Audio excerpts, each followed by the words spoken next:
ভালো রান্না করার একটা সুবিধা আছে। ভালো রান্না করে মানুষকে খাওয়াই বশীভূত করা যায়।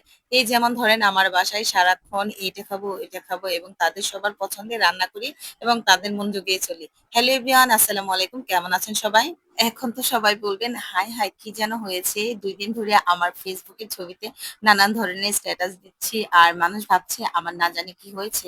আসলে তা নয়, ব্যতিক্রম কিছু দিলে হয়তো আপনাদেরও উপকার আসতে পারে। আর আমরা যে ফেসবুক আইডিটা বিভিন্ন ভিডিও ছাড়ি এগুলো যাতে আপনারা শেয়ার করতে পারেন সেই অনুযায়ী আমরা ফেসবুকের যে টাইটেল গুলা, যে ধরনের স্ট্যাটাস গুলা দিই সেগুলো আপনাদের সুবিধার্থের জন্য। এগুলা আসলে আমাদের জীবনের সাথে সম্পৃক্ত না।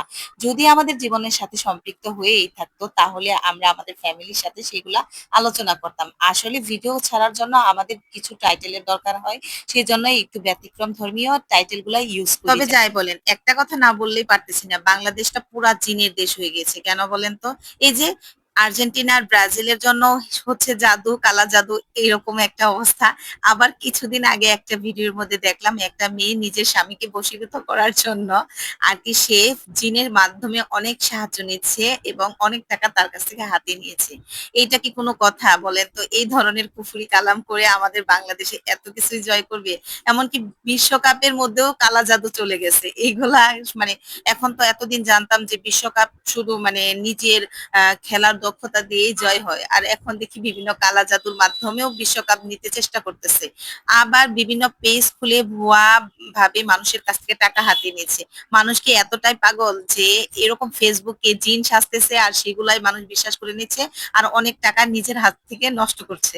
মানে কি আর বলবো, এই হচ্ছে আমাদের বাংলাদেশ। বাংলাদেশে এইগুলাই সম্ভব। এই ধরনের কথা কেন বলবো না বলেন তো? এই যে আওয়ামী লীগ বিএনপির মতো বাংলাদেশের যে বিশ্বকাপের খেলাগুলা আমরা দেখতেছি, এগুলা টিভির মধ্যে দেখতেছি, তাই বলেন তো কোন দেশের কি তারা কাপ নেবে আমাদের কি আসে যায়? আমাদের একটু আনন্দ।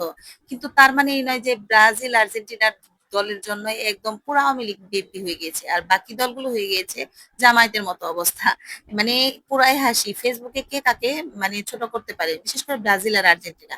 অন্য কোনো দল গোল দিল বা না দিল তাতে কোনো আসে যায় না।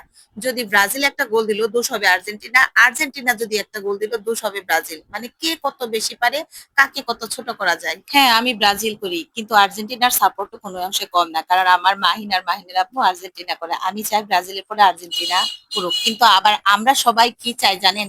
একটা ইসলামিক রাষ্ট্র যাক, মানে বিশ্বকাপ খেলার মধ্যে মানে একটা ইসলামিক যদি রাষ্ট্র জয় হয় তাহলে আমার বেশি ভালো লাগবে। সত্যি কথা এটাই। কিন্তু ব্রাজিল আর আর্জেন্টিনা আমার কাছে দুইটা দলই খুব ভালো লাগে, ওরা খুব ভালো খেলে, সেজন্য আমি একটু সাপোর্ট করি। আর ফেসবুকে বড় বড় ব্লগাররা এমন ভাবে মন্তব্য করছে সেগুলা দেখে খুবই খারাপ লাগতেছে। মনে হচ্ছে এটা বাংলাদেশ না অন্য দেশ। ভালো থাকবেন সবাই, আল্লাহ হাফেজ।